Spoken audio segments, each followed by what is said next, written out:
Hello, neighbor. Thanks for watching Lord and Word Revivals. I'm Steve Bishop. I've got here with me today Brother Joe Lund. Good to have you on the program, Brother Joe. Glad to be here.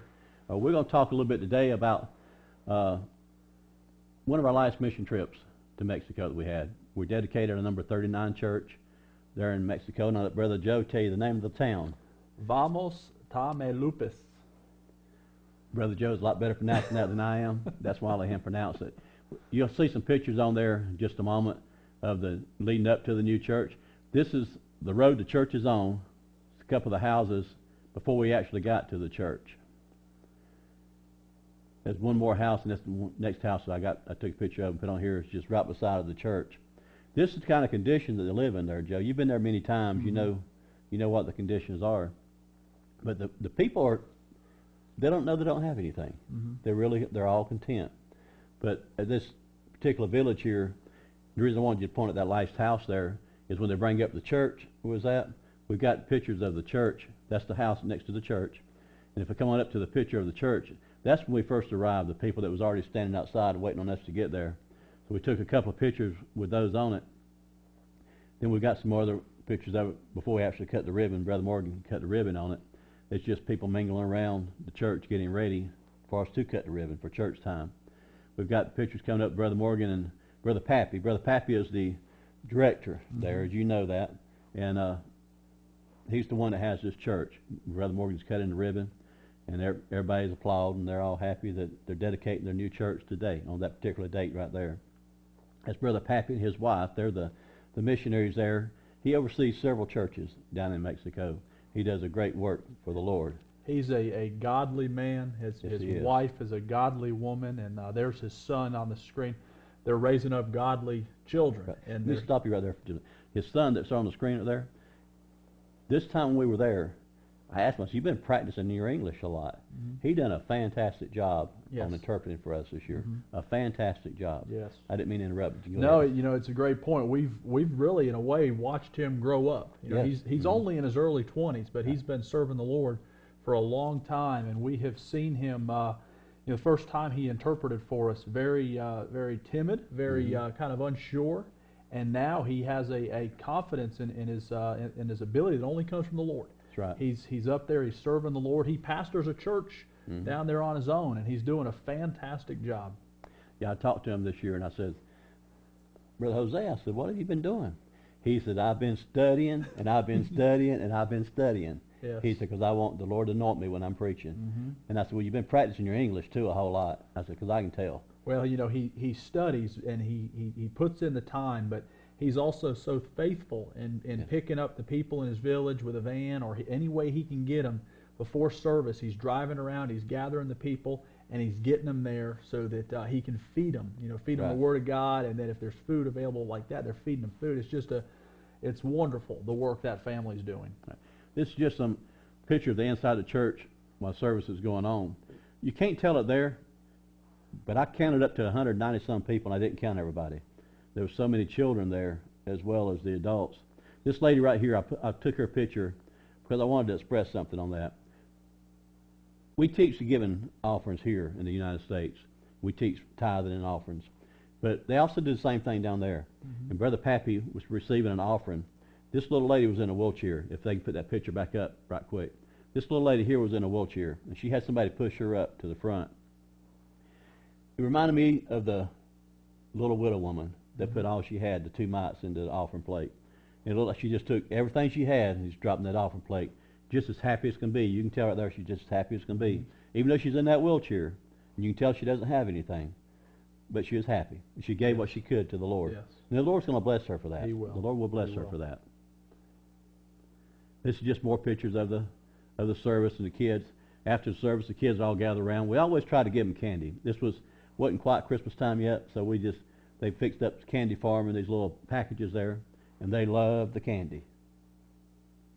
I think one thing I try to capture with conversations here with folks is that in Mexico and in different places in the foreign mission field, Haiti, the different countries we have been in, the safety net is the church. Yes. Here in the United States, we're very fortunate. There's a lot of different agencies and government organizations that provide a buffer. In Mexico, in the border towns that we're working, the church is the safety net. Without the church, these families just would continue to fall and fall into poverty. It's the church, and it's the Lord lifting these families up and stabilizing some of these communities, and we see it there. Those kids are so thankful over a simple packet of candy. Right. It just means so much to them to see things like that. You see the joy on their faces. This van here we carried down last year. You remember this van? Mm-hmm. Yes. You and I drove that van. We were in that van for a long time getting it down there. I tried to get pictures of the van before it got unloaded, and I couldn't. Too many people got off of it. I know there were at least 25 people on there. So I got these people here as I was getting on it, and I just took a quick shot of that, so I decided we'll show that one to the viewers. That's not everybody that got on that van. Yeah, I think it's safe to say that van is half full. Half full, at yes. that point of the picture. Yes. Those folks down there, they have a hunger for the Word of God. They have a hunger for the community that the church offers, and so they will come from all over, and the folks down there that are pastoring those churches are so faithful and obedient. They will go out and get them and bring them, and to just get them around each other, get them there focused on the Word of God. Yeah. This here we're at another church down in Mexico with Brother Pappy. The Brother Morgan, myself, the man that's to the left of Brother Morgan, to the lady that's to the right of myself, they pastor a church way up in the mountains. Mm-hmm. That's an 8-hour drive up in the mountains where they pastor at. They came down to be in service with us and to pick up food and take back. Your church made those blankets this year. Yes. Some ladies in your church. Ladies in our church, that was a missions project they took on, and it was a sense of just a burden. As I've come back and tried to capture how the Lord's dealt with me on these trips, one of the things we have found is over and over again the need for blankets down there. And the folks come up, they're asking for blankets. It gets cold in the wintertime. And several ladies in our church got together throughout the fall and just used the resources, used their time and their talents, and they made those blankets. And they blessed the people as a result of them, and the Lord blessed their efforts in what they did. The blankets that we were just showing, that's not all the blankets y'all made. Y'all made a lot. Oh, we yes. just picked out a few pictures. But they're always asking for those baby blankets. Mm-hmm. But not just the baby blankets. The adults like those blankets. Mm-hmm. We're asked all the time, do you have any blankets? Do you have any blankets? And the Lord has always provided a way that we've been able to have blankets. Mm-hmm. For I don't know how many years now. The Lord's always supplied the need. The Lord knows exactly what they need before we get there. He knows exactly what we need to take or to send down before we get there. And he works that way. He does. He works that way. Just a matter of listening to him. Just a matter of listening to him. Mm-hmm. But we wanted to bring you a few pictures of it. I'll bring some more pictures up. And as I said, this here is at another church down in Rio Bravo that we were at. This here is where they were greeting us when we first got there, before service started. And then, of course, Brother Morgan preaching with Brother Jose again. Mm-hmm. As I said before, Brother Jose has done a really great job on interpreting. A really great job. After the service, we always tried to feed the people. And you'll see that coming up here in just a second where we're feeding them. There's a few little children on here that we got up close. Now, a while ago, we was talking about on the van, the man that was up there holding the baby. Mm-hmm. He took, on this trip here, to this particular church, he made 3 trips with that van. Mm-hmm. And it was packed every time he come back in with it. 3 trips. And I don't think there were less than 20 people on any trip that he brought. Mm-hmm. I'm going to say there were probably 25 to 30 people in the van every time he brought them up to the church. At least 25, 30 people. They work. They're not afraid to work. They get out and work. Brother Pappy, as I said, he oversees them. Mm-hmm. And the man that's driving the van, that was Brother Pappy's son-in-law. They pastor a church there as well. And they work. He teaches them to work. Well, and I think it's fair when we say that Brother Pappy oversees them. He oversees them getting his hands dirty, right with them. He shows them what to do. He's down there, whether it's digging or laying block, whatever it is. I think you had an interesting story about this church regarding the septic that was put in. The church we showed you the house right before we got to the church. Mm-hmm. I said it was beside the church. Brother Pappy told us, he said, "Come time for us to dig the septic tank." He said, "We got out there with a pick and a shovel." He said, "We'd hit that ground, that pick would bounce back up over our head."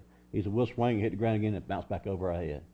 He said, "And these boys that live next door," he said, "were 2 young boys." He said, "Neither one of them are Christian." He said, "In fact, they're on drugs." He said, and there's a lot of drugs in Mexico, a lot of drugs. Mm-hmm. He said, they came over and says, preacher, says, we've been watching you try to dig that septic tank. And says, do you want us to dig that for you? They don't have backhoes there at this, or Brother Pappy doesn't have a backhoe. And he says, well, what would it cost me for you to dig it? He said, we'll dig it for $25. Brother Pappy says, go ahead and dig it, brother. So he let those two boys dig that septic tank. And he showed us, he took the lid off of it and showed us. He said, they dug all the way down through here. He said, they spent all day. And then late in the evening, he said, they dug and dug, and they spent another day and almost a week. It took them to dig that septic tank. Now, their septic tank's not like our septic tanks. You've been there, you know. But they build that septic tank, they just lay blocks in it. They let the water just drain out. Then whenever the tank gets full, they have it pumped. But same way we do. When ours gets full, we have them pumped. But he said they got out there and said when they got through, they come and tell us, preacher, we're done. Brother Pappy told me, he says, I couldn't give them $25. He says, I give them $25 a piece. Worth every penny. Yeah, he said, that's what I said. He said, it was worth every penny. He said, and the Lord, I believe, is going to bless them. And I think, he said, I'm hoping and praying that gets them in church. He said, they dug the septic tank because they was wanting money. And he said, I knew they were wanting to buy drugs with it. He said, I prayed over the money. He said, it's God's money. He said, but they were willing to dig that tank. He said, we having a hard time digging it. He says, we let them dig it. But the Lord blessed them that way. The Lord blessed them. But I want to thank you for your support. It's for these little children right here, the food that we're able through God's help and through our viewer support, that we're able to supply that need for helping to feed them at every service. This right here is Brother Jerry. He's director over the Board of Mission there. He does a fantastic work. You know, he told me this past time, he said he has over 6,000, they're feeding over 6,000 people per week. He said there's over 160 pastors that are registered to pick up food there at the border. He said on average we have 100 people or better, pastors, that come and pick up each week. He said they're taking it back up into their villages in the mountains. And he said that we're figuring it's approximately 6,000 people per week. And that's a lot of people. That's a lot of food right there. What's always amazed me in each of our trips, I think I've been to the Border Mission now 4 or 5 times, I always leave there just thinking of the concept of stewardship. And Brother Jerry and the staff there, they are incredible stewards of the resources that God has given them. You know, we support the work there, but when you go, nothing goes to waste. That's right. You see the produce is divvied out. They've got 6,000 individuals that they are impacting through this food ministry down there in Mission, Texas. And everything is utilized. It's just a tremendous stewardship of the resources down there. I'm always so impressed with how organized and just how well run they are with that food there. Right. Now, pictures that was just up, that was Brother Morgan and Brother Thomas. He's one of our missionaries down there as well, one of the preachers. He does a good work down in Mexico. He does. And they're unloading the van and then loading another van for them taking up in the mountains of Mexico. But you was talking about the impact that they have on the food. You know, they don't just give out food. You know, they preach the gospel to them. They come down every Thursday. They have a service every Thursday. And when we're there, we always try to make sure we try to attend that service on Thursdays. And the building is always packed. I've always been amazed. No matter how cold it is outside or how hot it may be outside, it's packed. It's packed. But the Lord always sends them whatever they need. If they need somebody to preach for that service, the Lord sends somebody in that speaks Spanish. He always, Brother Jerry told me, he said, I've never had to worry about it. He said, sometimes we may have somebody plan and at the last minute something comes up, but the Lord's got somebody else in mind. He has them, they just show up. And he said that the Lord lays in my heart, that's the one that's supposed to preach today. Well, and you know, Brother Jerry's also said that there's been Thursdays that they've looked and they've had a empty warehouse, no food, and they're thinking all these people are on their way. Some of them have left early in the morning to get across the border, and hey, what are we going to do? And they pray, and the Lord just opens up resources, and next thing Brother Jerry knows, folks are calling saying, hey, can you come and pick up this produce? We have an extra shipment, whatever the case may be, and then the Lord provides over and over again. As you saw a while ago, there's just pallets of food that were lined up a while ago. Brother Jerry said it just all came in. He said, when we get down low like that, he said, we're just praying, Lord. He said, you see the need. And that much food came in while we were there. And every bit of that food was gave out on that particular service. Every bit of it. And that was a lot of food. you could see what some of it was. It's tomatoes and it was squash, and of course it was tortilla shells and bell peppers and hot peppers and anything you could ask for, it was there. It was there. But I'd like to thank each one of you personally for what y'all do for the Faith in God Ministries and Lord Morgan Revivals. You know, the Lord sees every heart. He sees every gift. The Lord wants you to give freely. He wants you to give out of the abundance of your heart. And I believe people listen to that. And by them obeying the Lord and giving, the Lord's going to bless each one. I really believe that. He says in His Word, we cannot give Him. And I've never been able to outgive Him.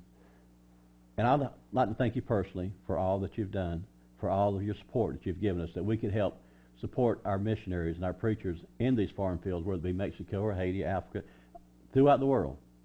That anywhere, even in the United States, we have disasters. As Faith in God Ministry, we always try to help in those areas any way that we can, whether it be taking up supplies and taking it down, or if we be purchasing this or sending the money to someone there to purchase supplies. This ministry is a ministry that works. And Brother Morgan is head of this ministry, and I think he does a great job. Yes. He listens to the Lord. When the Lord tells him to do something, he does it. Sometimes he'll call us and say, this is what I feel like we need to do. What do you think? And if the Lord's laid on his heart, I'm not going to oppose it. Because I've never heard him say anything he felt like the Lord wanted us to do that I haven't agreed with. You know, I haven't agreed with. But again, I want to thank you personally for all the faithful support that you've given to the Faith in God Ministries. We ask you, Lord, that you can continue your support. You know, just asking the Lord to keep blessing the ministry, to keep doing what you can do, and we do what we can do. But thank you very much. Brother Joe? I just want to, echo Brother Steve's comments. We try to come back from these trips, and we try to share photos, we try to share video, we try to share stories, and we do our best to capture that. But I can't put to words sometimes what we see. And you see sometimes folks that are just struggling so mightily, but then you also other times you'll see folks that have their needs met. They get a bowl of food, or they get a toy, whatever it may be, and it's all from your support. We go down there on your support. We give what you have given us. Nothing at the ministry just sits here. When it's given, it's funneled right out to the field, whether that's locally here in the state as we've faced hurricanes and flooding or the fires, or you go further out through the United States and then out to the reaches of the world. As it comes in, it goes out. And I just want to thank you for that support. And again, thank you for watching Lord Morgan Revivals, the Faith in God Ministries. If you want to write to us, you can write to us to Lord Morgan Revivals, P.O. Box G, East Flat Rock, North Carolina. Again, that's Lord Morgan Revivals, P.O. Box G, East Flat Rock, North Carolina.